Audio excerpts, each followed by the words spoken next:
Blood freezes on steel handcuffs as three killers fight through a Montana blizzard. Behind them, two prison guards lie dead in the snow. Ahead, a single cabin light promises shelter. They think they've found sanctuary. They've found their grave. Inside that cabin, Rattlesnake Bill McKenna watches the approaching shadows, his gunfighter's eyes sharp as ever. 15 years ago, he put down the bloodiest gang in the Dakota Territory. 10 men in 10 seconds. They called him the Reaper before he vanished into legend. Now, as he watches these killers approach his door, his fingers brush the Colt he hasn't touched in a decade. These men murdered their way out of Deer Lodge prison, but they're about to learn why even demons feared Rattlesnake Bill's name. Some legends don't retire. They wait. Before we jump back in, tell us where you're tuning in from.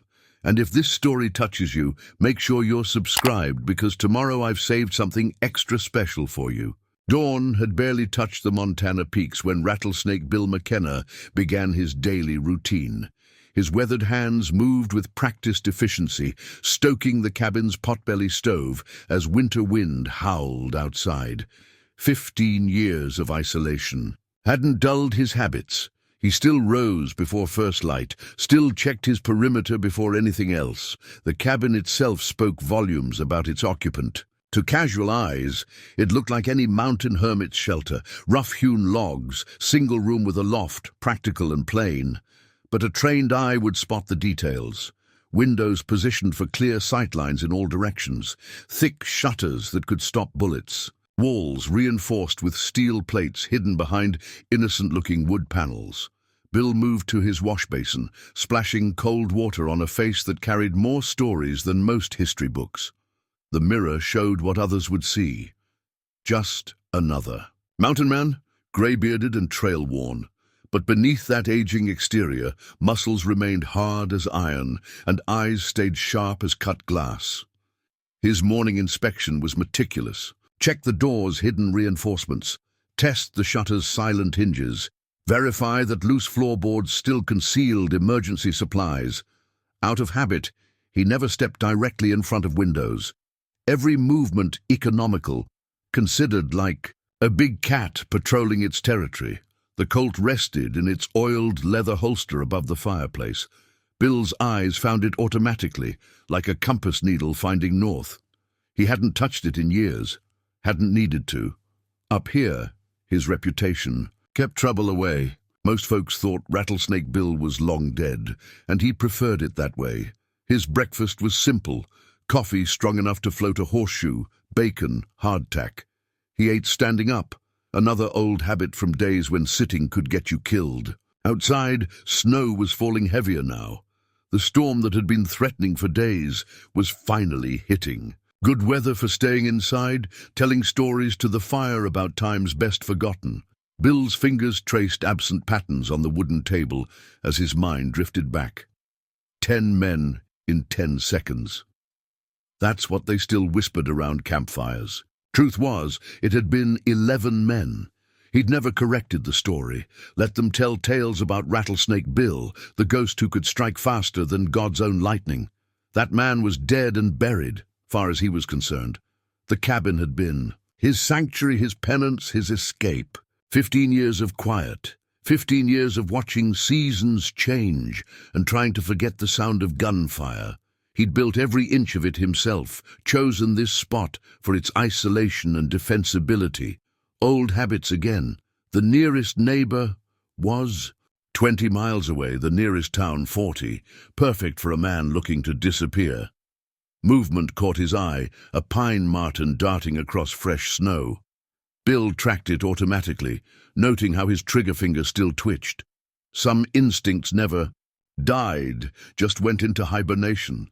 Like the snake he was named for, waiting in its hole for winter to pass. The storm was getting worse. Wind howled through mountain passes like lost souls seeking shelter. Good day for checking supplies, maybe fixing that loose shingle he'd been meaning to get to.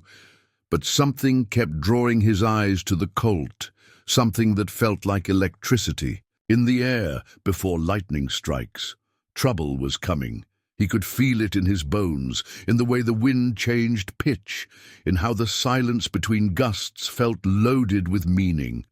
Rattlesnake Bill had survived by trusting his instincts. The old gunfighter might be retired, but those instincts were screaming now. He found himself running hands along the walls, checking his hidden caches of ammunition. Just in case. Always just in case. A man didn't survive 3 decades of gun battles by ignoring his gut, and his gut was telling him this storm was bringing more than just snow. The storm's endless howl reminded Bill of another time, another place. Dakota Territory, 1876, the year that changed everything. His hands moved automatically, cleaning a rifle he hadn't fired in years, while his mind wandered dangerous paths. He remembered the blood on the snow. 10 men dead, 11, truth be told, their bodies scattered like fallen leaves around the Silver Dollar Saloon. They'd come for him, the entire Hawkins gang, thinking numbers would make the difference, but a rattlesnake doesn't care how many boots are trying to stomp it.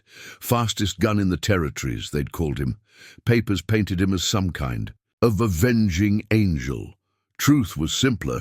He was just better at killing than other men. Had a talent for it, like some folks had a talent for music or poetry. He could read a man's intentions in the twitch of a trigger finger, the shift of weight from heel to toe. Could draw and fire before most men had finished deciding to reach for their gun. The rifle's metal gleamed in the firelight.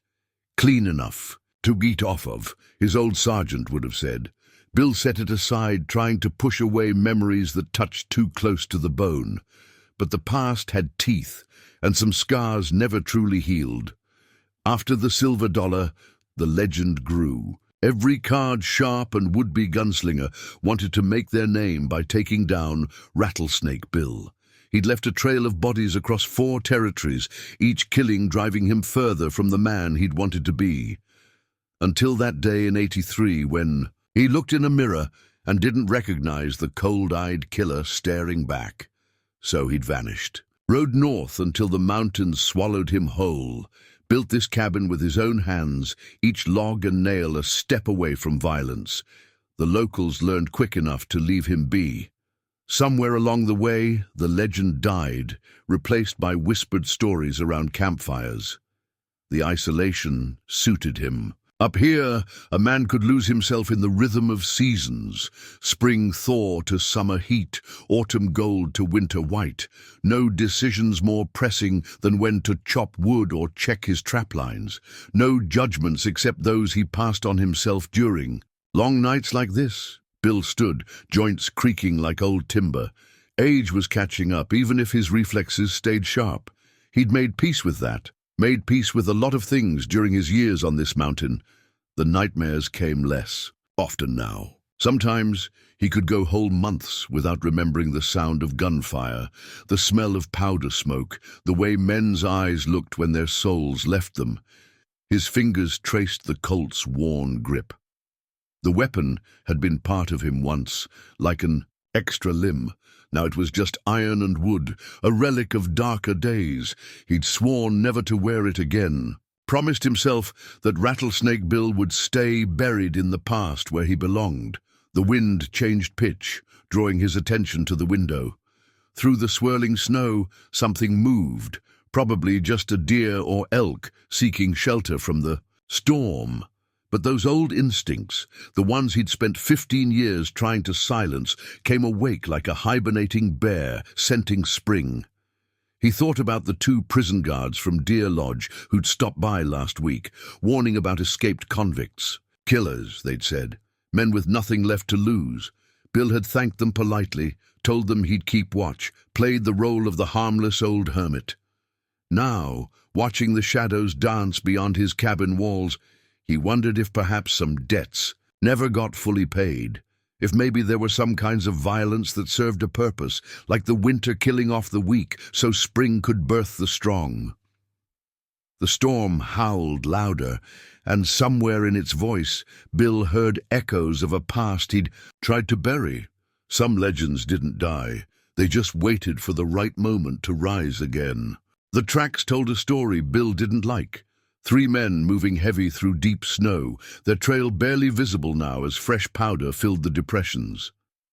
But there were other signs: broken branches, blood smears on tree bark, and something else, the desperate pattern of men running from the law. He'd found the signs during his afternoon check of the perimeter. Storm or no storm, some habits couldn't be broken. The tracks led east toward Deer Lodge Prison, or rather, away from it. Bill could read the story clear as newspaper print. Prison break, guards dead or dying, killers on the run. The storm would cover their tracks, give them time to disappear into the vast Montana wilderness, except they weren't disappearing. They were coming straight toward his cabin. Back inside, Bill moved with quiet purpose. He pulled up the loose floorboard beneath his bed, revealing a cache he hadn't opened in 15 years. Extra ammunition, gun oil, a second Colt, identical to the one above the fireplace. His fingers remembered their dance with cold steel, muscle memory outlasting conscience. The storm's intensity doubled as afternoon faded toward dusk. Wind screamed through mountain passes, driving snow like white bullets against his windows. Perfect weather for desperate men. They'd need shelter soon, and his cabin was the only option for 20 miles in any direction.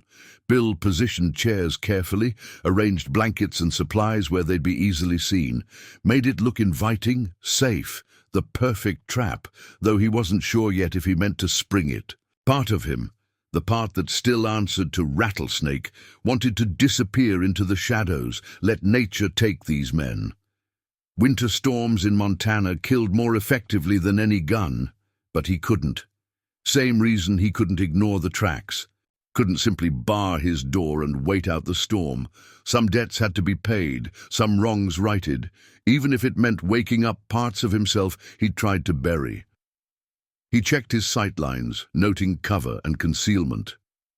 The cabin's interior was dark enough now that anyone looking in would see only shadows, while he could spot approaching figures against the snow. Another old habit.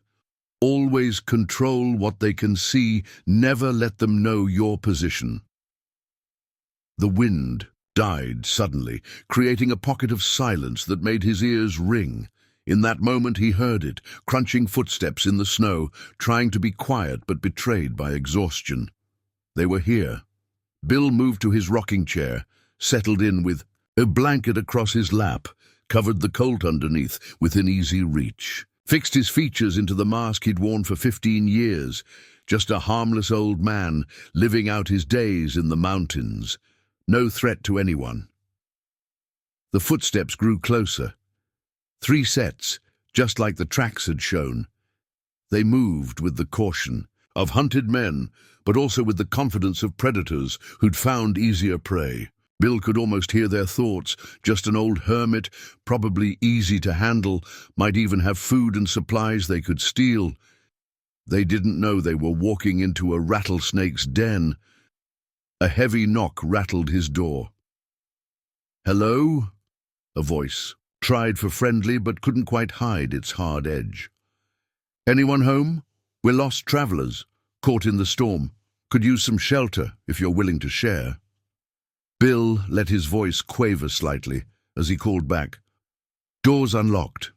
Come." In out of the cold, the handle turned slowly. Snow swirled through the opening door, along with 3 dark figures wrapped in stolen prison guard coats. Their eyes darted around the cabin's interior, noting exits and possessions with professional assessment. But they missed the most important detail. They missed the way Bill's hand rested just so beneath the blanket, fingers curved around familiar steel. Missed how his gentle smile never reached his eyes. Missed 15 years of patience suddenly unwinding like a coiled spring. The storm howled outside, promising a long night ahead. Bill smiled his grandfather's smile and prepared to welcome his guests. The first man through the door was the dangerous one. Bill saw it in his eyes, cold, calculating, missing the desperate edge of his companions. Prison hadn't broken him, it had honed him. This was the one who'd planned the escape, who'd killed. The guards without hesitation. "Mighty kind of you, old-timer," the leader said, snow melting off his stolen guard's coat. Name's Marcus. These here are Jed and Taylor. His smile was practiced, designed to disarm, but his eyes kept moving, cataloging everything of value. Bill played his part, hunched slightly in his rocker. William McKenna, but folks just call me Bill. He gestured to the wood stove. Get yourselves warm. Storm's only going to get worse. The other two men gravitated toward the heat, but Marcus stayed by the door, one hand casually near his concealed weapon. Smart. Always control the exits. Bill had taught that lesson himself once upon a time. Don't get many visitors up here, Bill said, voice wavering just enough, especially in weather like this. Y'all must be mighty desperate to be out in such a storm. Jed, the youngest, tensed. Taylor's hand twitched toward his coat, but Marcus just smiled wider. Could say that. Had some trouble down Valley way, figured the mountains might be healthier. Trouble has a way of following men up here, Bill said, letting his eyes drift to the window. Law, too, sometimes. The temperature in the cabin seemed to drop. Marcus's smile turned predatory. Now why would you mention the law, old man? Bill blinked, the perfect picture of innocent confusion. Just making conversation. Mind passing me another log for the fire? These old bones get cold easy. Marcus nodded to Taylor, who grabbed a log from the pile, but instead of handing it over, he held it, studying Bill with new suspicion. You live up here alone? 15 years now, Bill said, letting sadness creep into his voice. Since Martha passed, she always hated the isolation, but the mountains, they have a way of getting in your blood. 15 years, Marcus mused. Long time. Must have seen all sorts come through. Miners, trappers, fugitives. The word hung in the air like gun smoke. Bill's fingers stayed relaxed on the hidden Colt, even as his mind calculated angles, trajectories, who would move first. Don't see much of anybody, he said. That's mostly the point. Marcus moved then, quick and smooth, drawing a revolver from under his coat. Thing is, Bill, we can't afford witnesses, nothing personal, just survival. Bill let fear show on his face, let his hands shake as they rose. Now hold on, son. No need for violence. I'm no threat to anyone. He's right, Marcus, Jed said, nervous. He's just an old man. We could tie him up, be gone by morning. Marcus's gun didn't waver. Can't take the risk. Sorry, old-timer. Wrong place, wrong time. Bill saw the decision in Marcus's eyes a split second before the trigger finger tightened. Time seemed to slow, like it used to in the old days. He had a choice to make. Let Rattlesnake. Bill stay buried, or... Last chance, son, he said, his voice suddenly hard as granite. Put it down. Marcus's eyes widened at the change, but his professional instincts took over. The gun barked, flame cutting through the cabin's dimness. But Bill's chair was already empty, his blanket floating where he'd been. The Colt seemed to materialize in his hand, its weight familiar as sin. 15 years of peace ended with a single gunshot. Marcus's shot buried itself in the cabin wall as Bill rolled sideways, coming up in a crouch that belonged to a much younger man. But he didn't fire back. Not yet. The Colt in his hand remained steady, a silent warning. That's one, Bill said. Oh, softly. His voice had changed, shed its aged quaver like a snake shedding skin. You've got 5 rounds left. Want to rethink your strategy? Taylor and Jed had drawn their weapons, but they were amateurs, grips too tight, stances all wrong. Marcus, though Marcus kept his gun level, eyes narrowed in reassessment. You moved fast for an old-timer, Marcus said. The professional mask was back, calculating new odds. Lot of things about me ain't what they seem. Bill's eyes never left Marcus, but his awareness covered the room like a blanket. Taylor's nervous breathing, Jed's trembling gun hand, the creak of floorboards under shifting weight. Who are you? Marcus demanded. Just a man trying to live in peace. Bill's voice carried a weight of years, of violence set aside but not forgotten. But you brought war to my door. Taylor's nerve broke first. His gun swung toward Bill, finger tightening on the trigger. Bill saw the intention in his eyes, read it like a telegram. Before Taylor could fire, Bill's Colt flashed once. Taylor's gun went spinning, along with two fingers that had held it. The shot's echo was still bouncing off the walls when Bill's weapon found its original position, aimed at Marcus's heart. Taylor collapsed, clutching his bloody hand, screaming, "That's one of mine," Bill said calmly. "5 left. Still want to play?" Jed's gun clattered to the floor. Smart boy. But Marcus stood his ground, professional to the core. His eyes had gone, cold with recognition. "I know who you are," Marcus said. "Rattlesnake Bill. The papers said you were dead." Papers say a lot of things. Bill's aim never wavered. Most of them wrong. "You're a legend. 10 men in 10 seconds at the silver dollar. 11 men, and it was closer to 12 seconds. Bill's voice remained conversational, but his eyes were hard as winter ice. "Now, we've got some decisions to make. Storm's getting worse. Taylor there needs medical attention, and you've got about 3 seconds to drop that gun before I take the choice away from you." The cabin fell silent, except for Taylor's whimpers and the howling wind. In that silence, death balanced on a knife's edge. One wrong move, one twitch of a finger, and blood would paint the walls. Marcus was good. Bill saw it in his stance, his grip, the way his eyes measured angles and distances. In another life, they might have worked together, might have shared badges instead of bullets. "You won't let us walk out of here," Marcus said. It wasn't a question. No. Bill's answer was simple, final. "But I might let you live. More than you offered me." The moment stretched like pulled taffy. Then Marcus did something that surprised even Bill. He laughed. A short, sharp bark of genuine amusement. 15 years up here alone, and we pick your cabin." He shook his head. "Devil's own luck." "Ain't luck," Bill said. "Ain't never been luck. Now drop it." Marcus's gun lowered slowly, carefully. But Bill saw the tension in his shoulders, the coiled readiness. This wasn't over, just changing shape. "On your knees, hands behind your heads. All of you." Bill's voice carried the weight of authority that no amount of time could erase. "Storm's got us locked in together. How the night goes depends on you." As his unwanted guests complied, Bill felt the years falling away. The peace he'd built here was shattered now, broken like a mirror. In the fragments, he saw only the reflection of what he'd used to be. The long night was just beginning. Bill had tied them with practiced efficiency, tight enough to hold, loose enough to keep hands from going numb. The trick was in the knots, each one a reminder of skills he'd rather forget. Taylor's wounded hand he'd bandaged, not from kindness, but necessity. Blood attracted wolves, both the four-legged kind and the human variety. The storm had reached its full fury now, turning the world outside into a howling white void.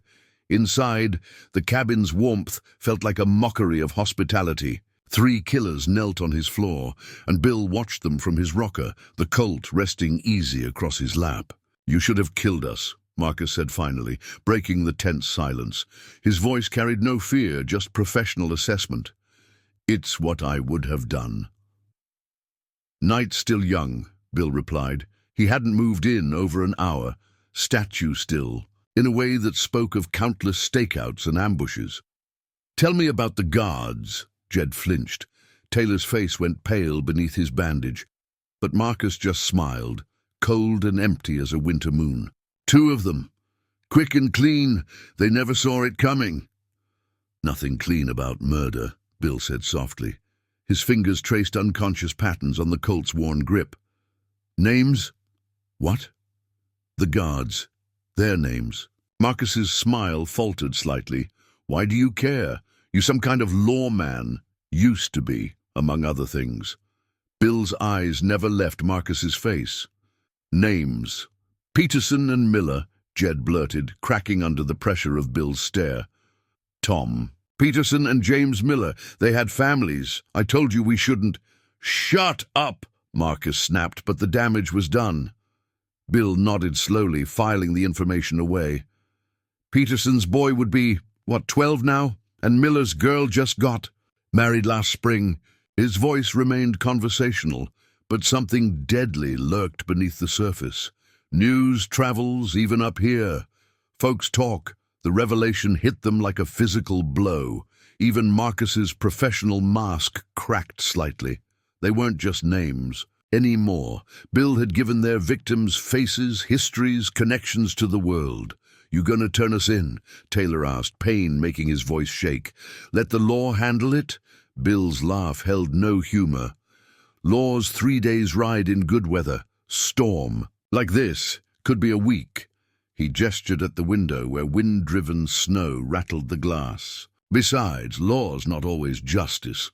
"Then what's your play?" Marcus asked. His eyes hadn't stopped moving, cataloging everything, looking for opportunities. "Can't keep us tied up forever." "Don't need forever," Bill replied. "Just need tonight." Something in his tone made even Marcus go still. They'd thought him just another old man, then recognized him as a dangerous gunfighter. But now they were starting to understand what made Rattlesnake Bill truly lethal. Not his speed with a gun, but his patience, his ability to wait for exactly the right moment to strike. The fire popped, sending sparks up the chimney. Outside, the storm's voice changed pitch, a banshee wail that spoke of long darkness ahead. Bill rose slowly, every movement deliberate, and checked their bonds. "Getting late," he said. "Should try to rest. Tomorrow's going to be interesting." "You're playing with us," Marcus said suddenly. Understanding dawned in his cold eyes. "This whole thing, the cabin, the old man act, even now, it's all calculated." Bill didn't respond, but his silence was answer enough. "The legendary Rattlesnake Bill," Marcus continued, voice dripping contempt. "I heard stories about you down in Wyoming. They said you were a ghost, a myth, said you could kill a man a dozen different ways without ever drawing your gun. But you know what I think?" "Enlighten me," Bill said softly. "I think you're just another worn-out gunslinger hiding from his past, playing at being dangerous because it's all you know how to do." Bill moved then, faster than any old man had a right to move. His hand locked around Marcus's throat, steel cable fingers finding pressure points with surgical precision. Their faces were inches apart. "You killed good men today," Bill whispered. "Men under my protection, whether they knew it or not. This territory's been my responsibility for longer than you've been alive." He released his grip, leaving Marcus gasping. "Rest while you can. Dawn's coming." As he resumed his vigil, Bill felt the weight of the Colt in his lap, familiar as an old sin. Maybe Marcus was right. Maybe he was just playing at being dangerous, or maybe, after 15 years of peace, Rattlesnake Bill was finally waking up. Midnight crept through the cabin like a living thing. The fire had burned low, casting strange shadows on the walls. Bill hadn't moved from his vigil, though his prisoners shifted uncomfortably in their bonds. The storm's fury had settled into a steady roar, promising at least another day of isolation. "You knew them, didn't you?" Jed asked suddenly. "The guards, not just their names. You knew them." Bill's eyes caught firelight like old brass. "Tom Peterson used to bring me supplies every spring. Good man, careful with his money, saving to send his boy to school back east." His voice hardened. "James Miller helped me rebuild my roof 2 summers ago. Wouldn't take payment except for a hot meal." Marcus laughed, a harsh sound in the darkness. "So that's what this is? Revenge?" "No." Bill's denial carried the weight of absolute truth. "Revenge is quick, hot. This is justice, cold and patient." "There's a story about you," Marcus said, changing tactics, "about why you disappeared. They say you killed an innocent man, shot him down in cold blood, thinking he was someone else. That's why you're hiding up here, isn't it? Guilt." The cabin went deadly quiet. Even the storm seemed to hold its breath. "His name was Matthew Kane," Bill said finally. "Young man, fast gun, came looking to make a name for himself. I warned him off 3 times. 4th time he called me out in front of a saloon full of witnesses. Bill's fingers traced the Colt's barrel. He drew first, clean and legal. But his kid brother was watching from across the street. Boy couldn't have been more than 14. The memory played across his face like lamplight on water. Never heard a scream like that. Never want to again. "So you ran!" Taylor spat, pain making him bold. "No." Bill's voice could have frozen hell. "I stayed, helped raise that boy, put him through school, made sure he understood that his brother's death wasn't murder.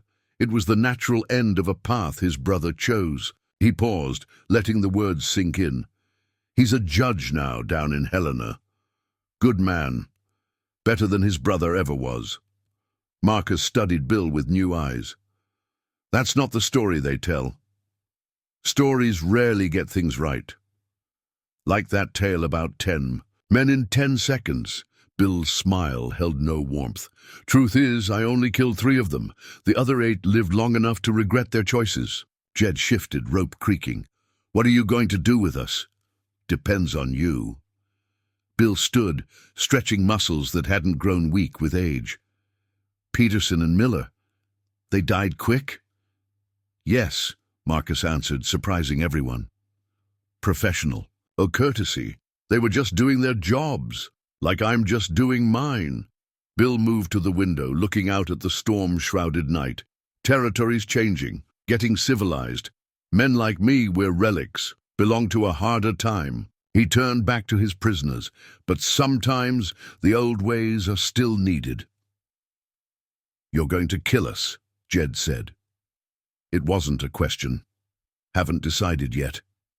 Bill's candor was somehow more frightening than threats. "Could turn you in, let the law handle it, could let you try to escape into that storm. Nature's justice is harder than man's. Or could end it quick and clean like you did for those guards." Marcus laughed again, but there was an edge to it now. "The legendary Rattlesnake. Bill, judge, jury, and executioner. You're no better than us." "Maybe not." Bill resumed his seat, the Colt comfortable in his weathered hands. "Difference is, I don't pretend to be. Just a man doing what needs doing." "You know what I think?" Marcus leaned forward despite his bonds. "I think you've been waiting for something like this. 15 years of playing hermit, pretending to be civilized, but you're still a killer, just like us." "There's killing and there's murder," Bill said softly. "I learned the difference a long time ago. Maybe you will too before dawn." The fire popped, sending shadows dancing. Outside, the storm howled its endless song, and in the darkness between moments, 4 men waited for judgment to find them. The first hint of dawn crept through the cabin's frosted windows, though the storm showed no sign of weakening. Bill had dozed in short bursts, the way he'd learned in the war, 15 minutes at a time, never fully asleep. His prisoners had been less disciplined. Jed and Taylor succumbed to exhaustion hours ago, but Marcus remained alert, watching. The change in the room's atmosphere was subtle. A shift in breathing patterns, a barely perceptible tension in shoulder muscles. Bill knew what was coming before. Marcus spoke. "Need to visit the outhouse," Marcus said quietly, careful not to wake his companions. Bill's eyes never left Marcus's face. "Storm's too heavy, use the bucket in the corner." "Rather have some dignity," Marcus managed a wry smile. "You can escort me. Keep your gun on me the whole time." It was perfectly reasonable, which was exactly why Bill knew it was a trap. "Wouldn't recommend it," Bill said mildly. "Temperatures dropped. Man could freeze to death in the time it takes to do his business." "Rather risk it than soil myself like an animal." Marcus's voice hardened. "Or are you too old to handle one bound prisoner?" The challenge hung in the air like gun smoke. Bill saw the calculation in Marcus's eyes, the careful manipulation, a professional playing his cards exactly as planned. "Might be," Bill admitted. Then again, might not. He stood slowly, joints creaking. "Your choice. But remember, you chose it." He moved behind Marcus, keeping the Colt ready. The knots came undone with practiced efficiency. But as he helped Marcus to his feet, Bill noticed things his prisoners Thought he missed. The way Jed's breathing had changed, though he pretended to sleep, the subtle shift in Taylor's position, despite his wounded hand. "After you," Bill said, gesturing to the door. The storm hit them like a physical blow as they stepped outside. Snow whipped sideways, reducing visibility to arm's length. Bill stayed 2 paces behind Marcus, gun steady despite the cold. They were halfway to the outhouse when Marcus made his move. He was good, Bill had to admit that. The spin was perfectly timed, using the storm's fury for cover. His bound hands had somehow worked free, coming up with a shiv made from a broken piece of bucket handle. But Bill was better. The Colt didn't bark. Instead, Bill stepped inside Marcus's. Attack, redirecting the shiv with his free hand while his boots swept the prisoner's legs. Marcus went down hard in the snow, but he was already rolling, coming up in a fighter's crouch. "Noticed you worked the ropes loose," Bill said conversationally, as if discussing the weather. "Figured you'd try something out here, less witnesses." Marcus spat blood from where he'd bit his tongue in the fall. "You're not as old as you pretend." "No," Bill's smile was cold as the storm. "But I am as dangerous as they say." Marcus lunged again, desperation making him fast. The shiv sliced air where Bill's throat had been, but the old gunfighter had already moved. His elbow caught Marcus in the solar plexus, driving the wind from his lungs. The Colt's barrel pressed against the back of Marcus's neck. "That's one mistake," Bill said softly. "You get 2 more. Then we do things the hard way." "Already doing things the hard way," Marcus gasped. "Could have just shot us last night." "Could have," Bill agreed. "Still might. Depends on what your friends try next." As if on cue, a sound carried through the storm. The cabin door opening. Jed and Taylor making their play while they thought Bill was distracted. "Guess that's 2 mistakes," Bill sighed. He stepped back, keeping the gun trained. On Marcus. "Inside, unless you want to see what happens to men who try running in weather like this." Marcus stood slowly, defeat written in every line of his body.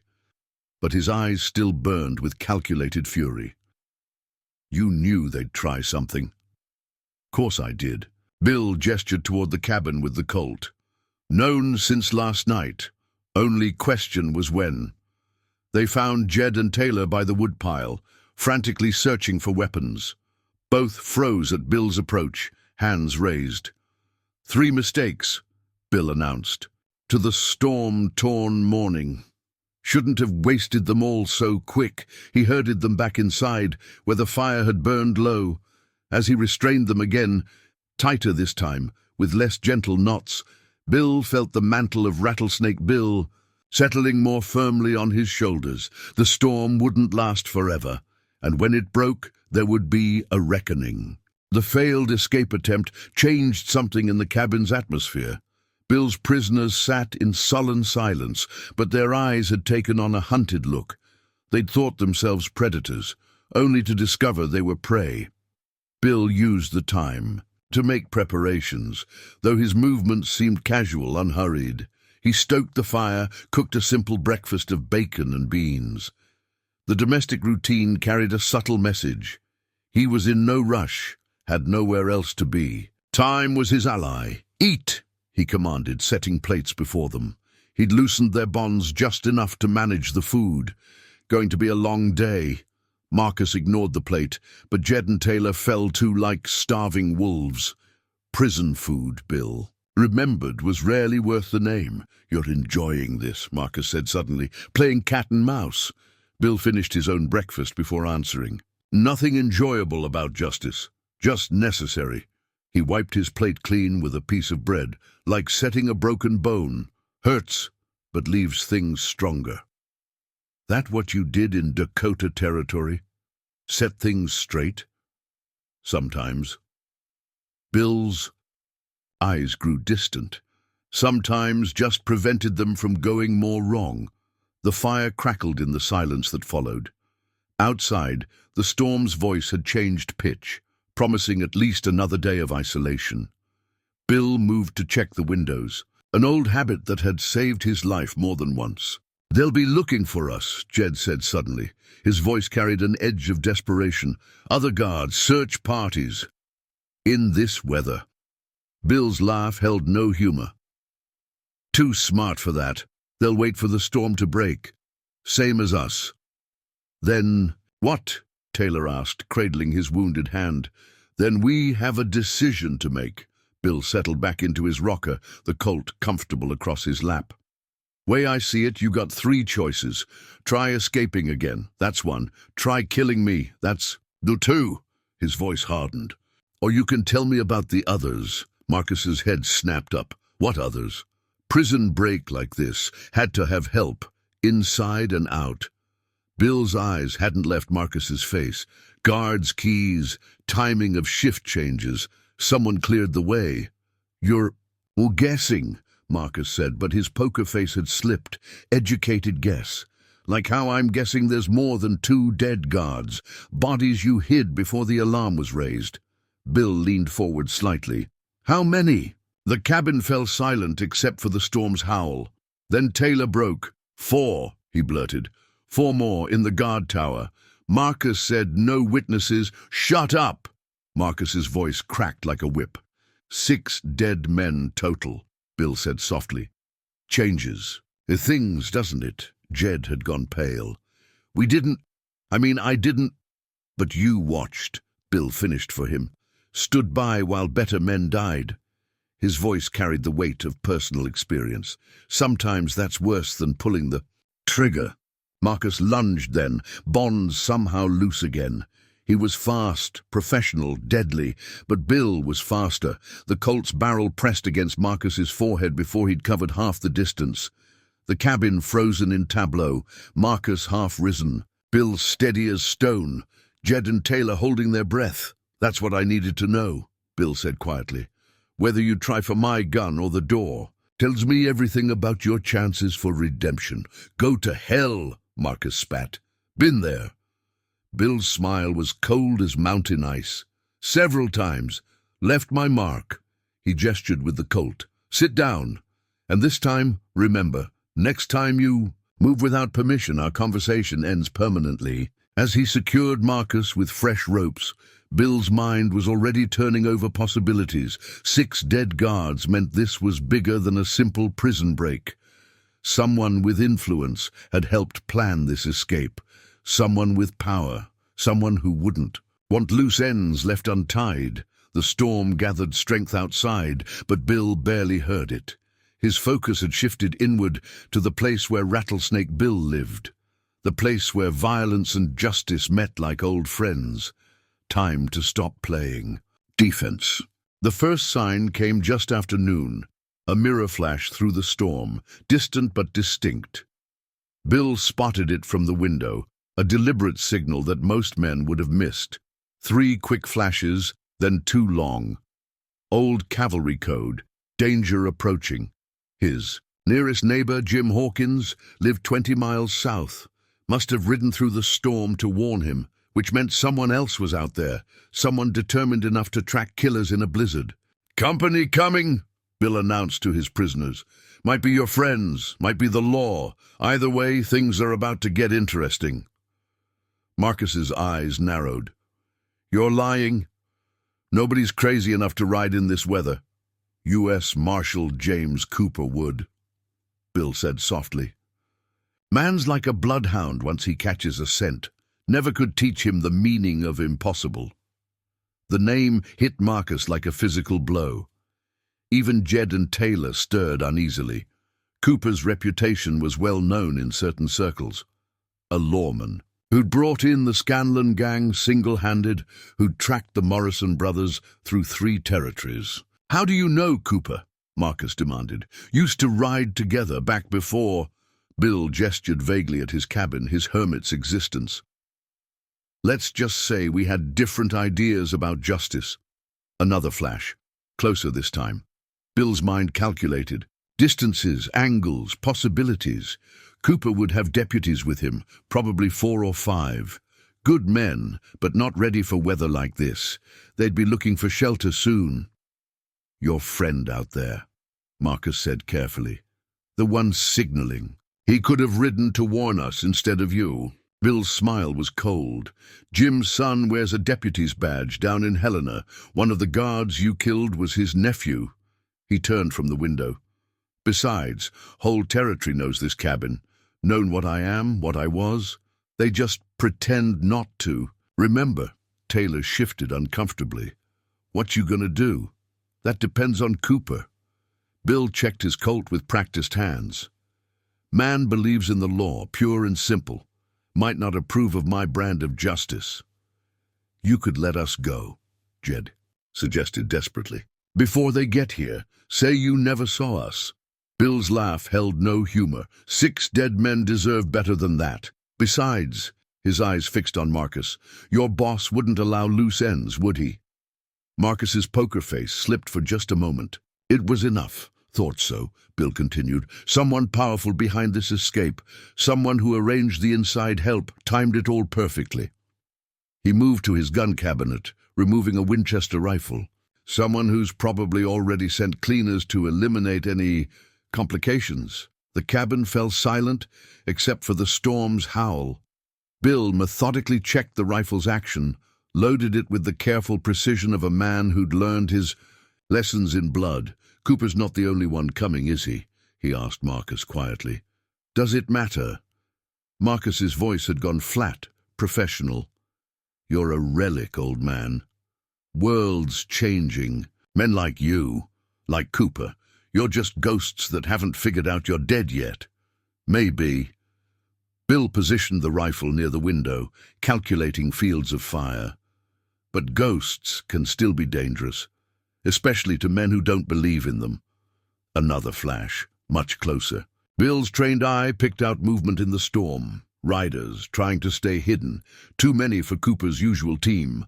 Some of them moving with military precision, others sloppier, more desperate. Your cleaners aren't very subtle, he told Marcus. Coming in from the north, using the storm for cover. Probably figure to hit the cabin just before dark.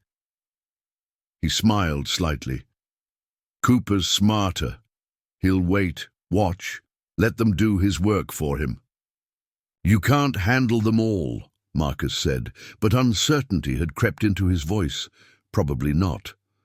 Bill moved to the fireplace, reaching above it to take down a wooden box he hadn't opened in 15 years. Inside, gleaming in the firelight, lay a second Colt, twin to the first. But then again, that's what they said at Silver Creek, and Poison Spider, and the Silver Dollar. The box held something else, a badge tarnished with age and memory. U.S. Marshal issued the same day as Cooper's. Bill left it where it lay. Get comfortable, he told his prisoners. Sun sets in about 4 hours. After that, he checked. The second Colt's action, the sound familiar as an old friend's voice. After that, we find out if ghosts still remember how to bite. Shadows lengthened across the cabin floor as afternoon faded toward dusk. Bill had positioned his prisoners carefully, away from windows, clear of his firing lines. Years of tactical thinking didn't fade, even if you wanted them to. Tell me, about Cooper, Marcus said suddenly, breaking the tense silence. What happened between you? Bill's hands never stopped checking his weapons, but his eyes grew distant. Difference of opinion. About justice, about necessary evils. He loaded cartridges into the Winchester with mechanical precision.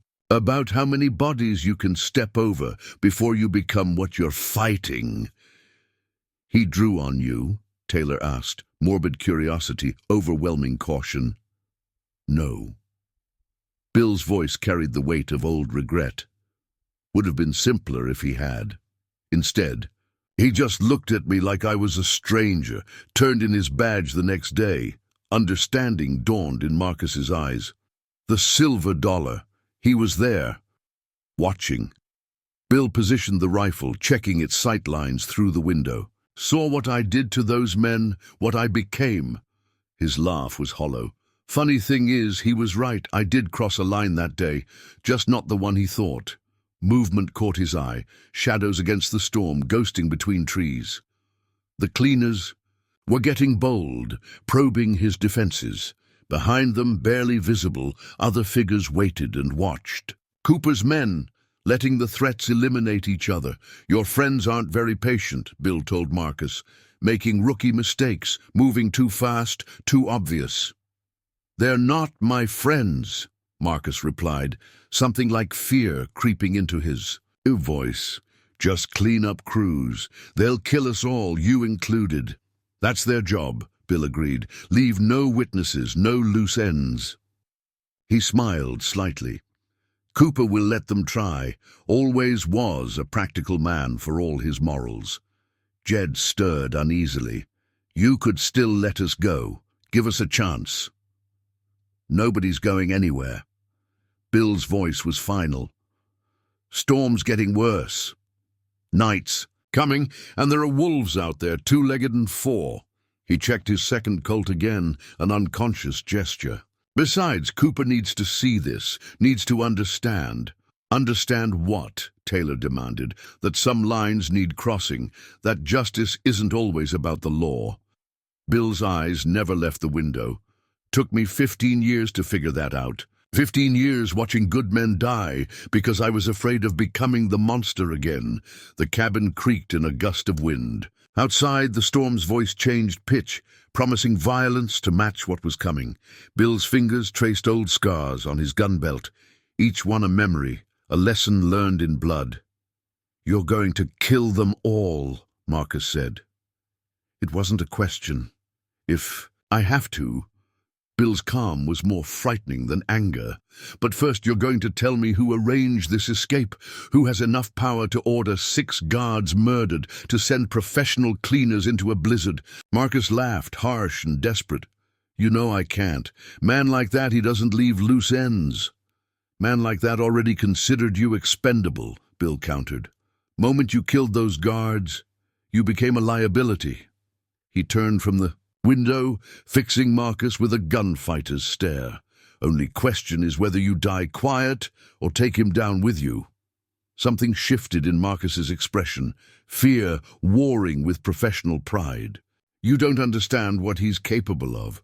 Oh, I understand power, Bill said softly. Understood it at the Silver Dollar when I became judge, jury, and executioner. Understood it when Cooper walked away. Understanding isn't the same as fear. The storm howled louder, as if acknowledging the rising tension. Bill moved to the fireplace, finally taking out the tarnished badge from its wooden box. Its weight felt both foreign and familiar in his hands. Sun setting, he told his prisoners. Cooper's men will hold back. Let the cleaners make their move. Smart. He pinned the badge to his vest, the gesture carrying 15 years of weight. But they don't know what's waiting in here. Don't know that sometimes the old wolves bite hardest. The first shot would come soon. Bill could feel it in his bones, in the way the shadows danced. One bullet to start an avalanche of violence. But first, he needed Marcus to break. Needed the name of the man behind it all. Time to remind everyone why they used to whisper his name around campfires. The first shot shattered the cabin's window at dusk. Bill had been waiting for it, had seen the glint of a rifle barrel in the dying light. He moved before the glass finished falling, returning fire with the Winchester. A cry in the storm told him he'd found his mark. That's one, he told his prisoners. Probably 8 or 9 more out there, not counting Cooper's men. But Marcus wasn't listening. Something in Bill's movement had caught his eye. The way he'd rolled, come up shooting. Professional recognition flickered across his face. Sweet Jesus, he whispered. You're not just Rattlesnake Bill. You're William Three-Hand McKenna, the Shadow Marshal. The name hit the cabin like a physical blow. Even Jed and Taylor went pale. The Shadow Marshal was more than legend. He was a ghost story criminals told their children. A lawman who'd worked deep cover, infiltrating gangs only to destroy them from within. They said he could draw and fire so fast, it looked like he had 3 hands, that life's dead and buried, Bill said, but his denial lacked conviction. No, Marcus laughed, wild and desperate. It all makes sense now. The cabin's location, the tactical setup, the way you move. His eyes blazed with understanding. "You're still working, still running operations. This whole hermit act, it's just another cover." More shots peppered the cabin walls. Bill returned fire methodically, economically. 2 more cries in the darkness. "That's why Cooper's really here," Marcus continued. "Not for us, for you, for whatever operation you're running." Bill's silence was answer enough.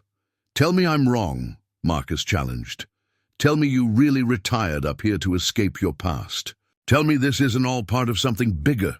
Instead of answering, Bill moved to the fireplace. Behind a loose stone, he removed a packet of papers, intelligence reports, surveillance photos, maps marked with supply routes and safe houses.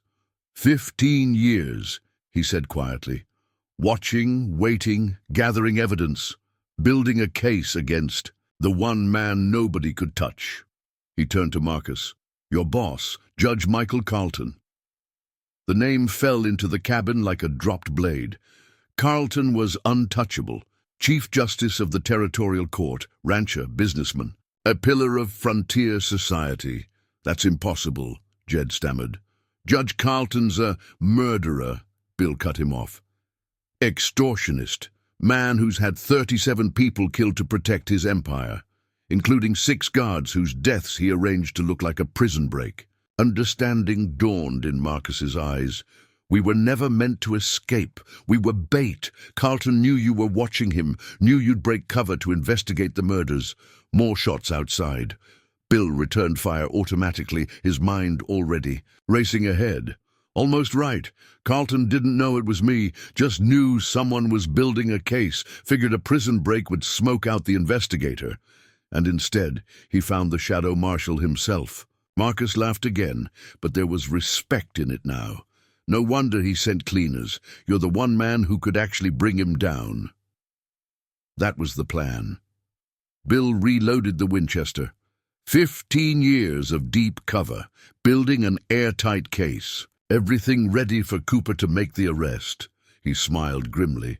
"Until you killed those guards, made it personal." The Storm's voice rose to a shriek, matching the tension in the cabin. Outside, the cleaners were moving closer, tightening their noose. Behind them, Cooper and his men waited, watching the drama unfold. "So what now?" Marcus asked. "We're all dead anyway. Carlton will make sure of that." "Maybe." Bill checked his Colts one final time. "Or maybe it's time the Shadow Marshal stopped hiding. Time to remind Carlton why he used to fear the dark." The sun was gone now. The cabin lit only. By firelight, perfect conditions for a ghost to hunt. "One chance," Bill told his prisoners. "Tell me everything. Help me finish what 15 years of work started." Or he let the threat hang. Marcus met his eyes for a long moment. Then he nodded, professional respect winning out over fear. "Carlton's got a ledger," he said quietly. "Everything documented. Murder orders, bribes, blackmail, keeps it in his study safe." He smiled tightly. "Course, getting to it would be suicide. Place is a fortress. Good thing I'm already dead then." Bill moved to the window, watching shadows circle his cabin. "Now, let's give Cooper a show he'll never forget." The night was about to become very interesting indeed. The cabin had become a war zone. Bullet holes peppered the walls, letting in fingers of icy wind. Bill moved like a ghost through the darkness, returning fire with deadly precision. 3 more cleaners had fallen in the last hour, their bodies already disappearing under drifting snow. "Carlton's got at least 30 armed men at the ranch," Marcus said, watching Bill reload. "Guards, ranch hands, hired guns, plus whatever local law he controls. Numbers don't matter." Bill's voice was cold as the storm. "Shadow doesn't need an army." "You're really going to do it?" Jed asked. "Take on Carlton? Man's got half the territory in his pocket. Other half's been waiting 15 years for someone to try." Bill checked his ammunition. Running low, but he had caches hidden around the property. Old habits, a new sound cut through the storm, a sharp whistle, 3 notes rising. Cooper's signal, unchanged after all these years. Calling for parley.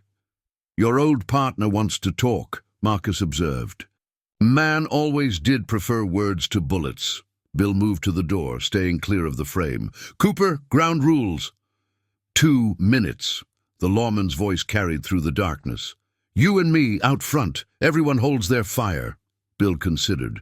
Cooper was a man of his word, but Carlton's cleaners might not respect the truce. Still, this conversation needed to happen. Watch them, he told his Colts to Marcus, who'd proven surprisingly cooperative since the revelation. They try anything, they die, Marcus nodded. Professional courtesy between killers. But you're making a mistake. Should kill us now, head for Carlton's ranch while he's not expecting it. Maybe. Bill opened the door, stepping into the storm. But some debts need paying first. Cooper stood in the swirling snow, badge gleaming dully on his coat. 15 years had turned his hair gray, carved new lines in his face, but his eyes were the same, sharp, judging. Been a long time, Bill. Not long enough, Jim. Bill kept his hands visible but ready. Still trying to do everything legal and proper?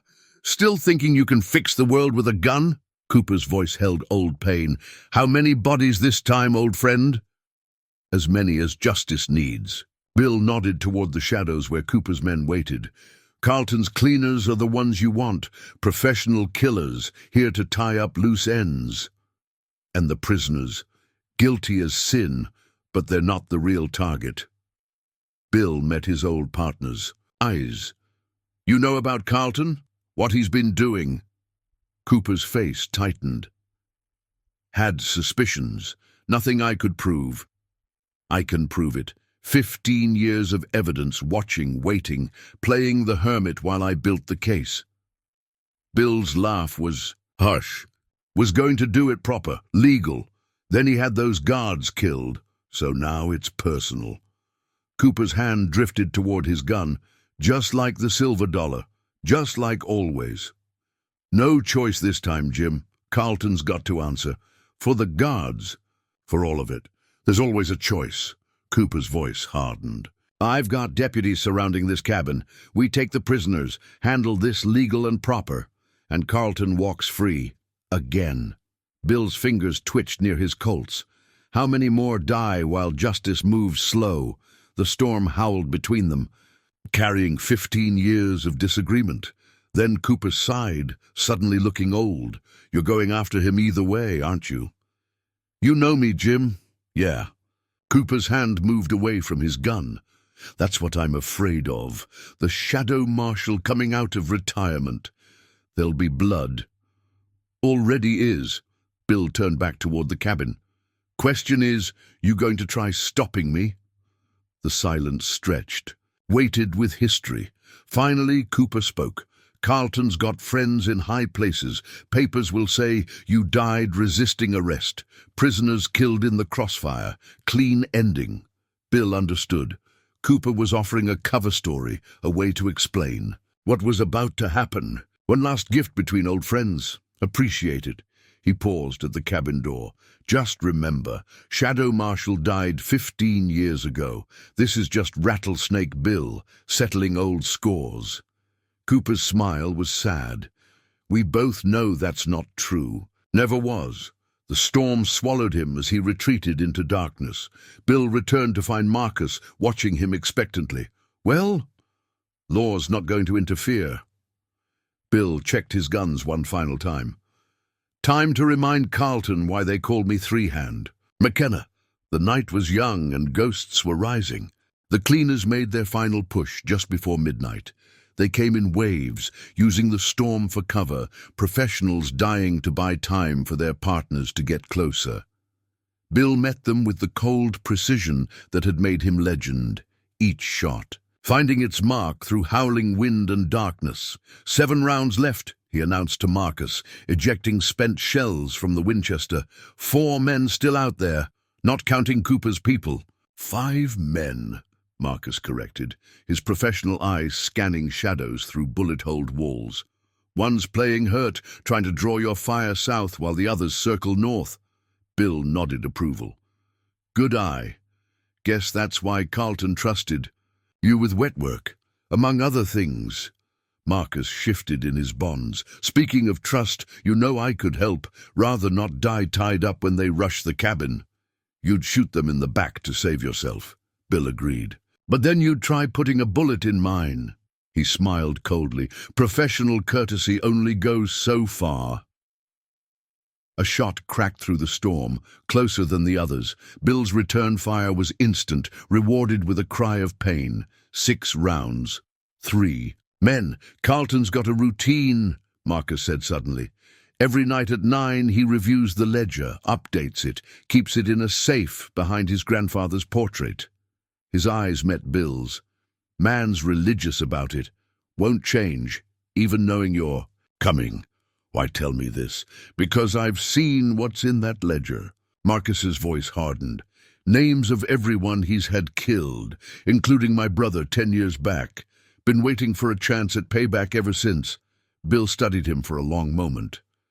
Could be lying, setting a trap. Could be. Marcus shrugged. But Carlton's already sent men to kill me. Way I see it, enemy of my enemy. Another shot spanged off the windowsill.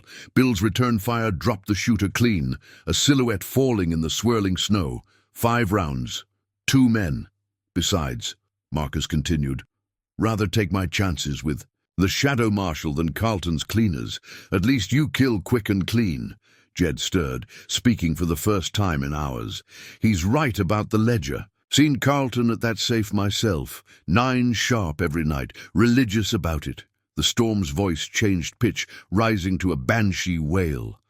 Through the broken windows, Bill caught movement, the remaining cleaners getting desperate, preparing for one final rush, decision time. He moved to Marcus, drew his knife. Try anything, you die messy. The ropes fell away. Jed, too, but Taylor stays tied. Wounded men do stupid things. Marcus rubbed his wrists, professional mask firmly in place. Smart. Need someone to watch our backs while we deal with Carlton. Not. We, Bill corrected, tossing Marcus a revolver. You're staying here. Help Cooper clean up this mess. His smile was razor sharp. Consider it down payment on redemption. You can't take Carlton alone. Watch me. Bill moved to the window, checking sight lines one final time. Shadow Marshal worked alone, always did. The remaining cleaners were close now, using the storm's fury for cover. Bill could almost taste their desperation.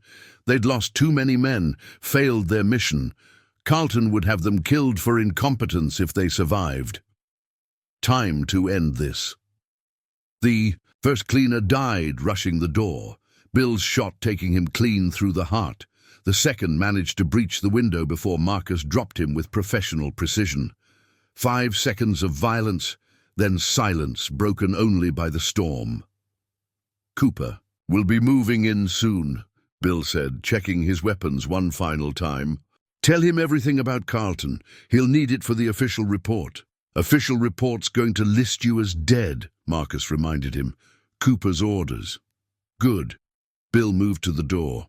Ghosts work better in shadows anyway. Carlton will. Be ready, Jed warned. Man's paranoid, especially at night. Counting on it. Bill's smile belonged to darker times. Shadow Marshal needs fear to work. Makes men sloppy, makes them make mistakes. He paused at the threshold. Besides, man like Carlton's got a lot of darkness in his past. Perfect place for shadows to hide. The storm swallowed him before anyone could respond.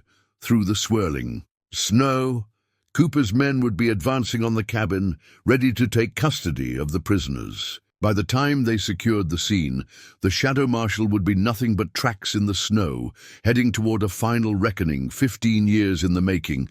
Behind him, Marcus's voice carried on the wind. Carlton won't know whether to fear the storm or the shadow. Bill's answer was lost to the darkness. Smart man fears both. Carlton's ranch sprawled across 500 acres of prime Montana real estate, a monument to power built on blood and corruption. Bill studied it from the tree line, counting guards, noting patrol patterns. The storm worked in his favor, reducing visibility and covering his approach. But it also meant every window would be lit, every man inside alert and waiting. 8:45, 15 minutes until Carlton's nightly ritual with the ledger. The guards were professional, moving in practiced patterns despite the weather.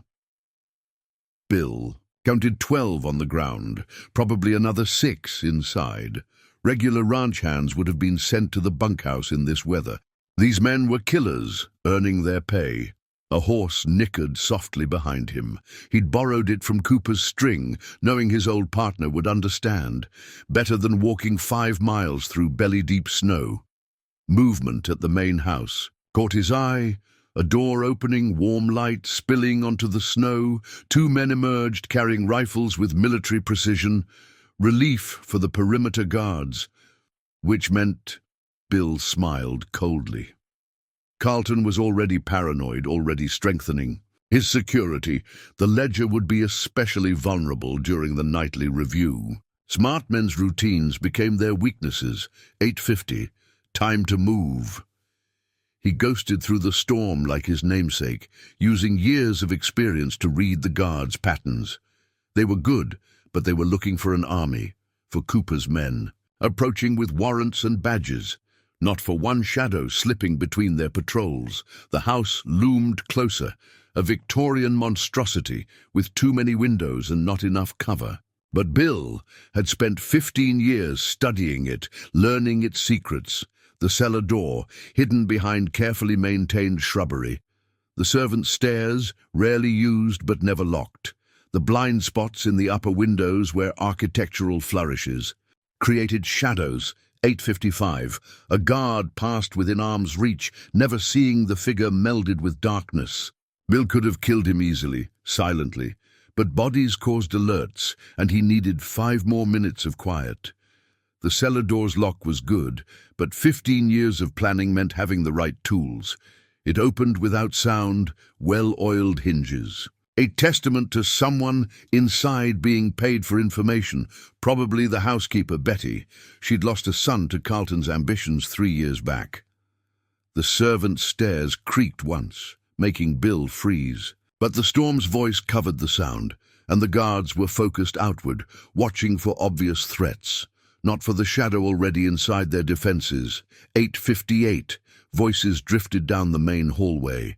Carlton's study door opening, closing. Heavy footsteps. 5 men.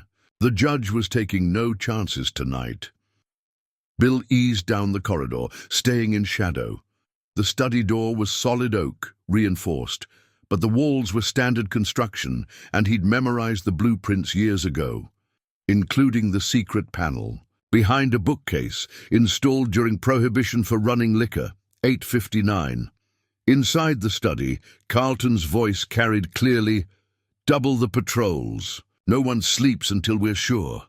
"What about Cooper?" Another voice, professional, worried. "Let him come. His warrant won't mean anything once the Shadow Marshal's body is found. Tragic shooting during a prison break. Very official." Bill's smile would have frightened wolves. Carlton's paranoia was showing. Good. Fear made men predictable. 9 o'clock. The wall panel slid aside silently, revealing Carlton's study through a gap behind a tapestry.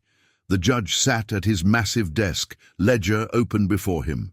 4 men stood, guard, weapons ready, all facing the door, the windows, the obvious threats, none watching the shadows where a ghost waited. Carlton's pen scratched across paper, documenting his latest sins. Each stroke building evidence, each word another nail in his coffin. All Bill had to do was wait, let the man finish his confession. 9:01. A guard shifted position, attention drawn to movement outside the window. The storm's fury had increased. Darkness nearly complete.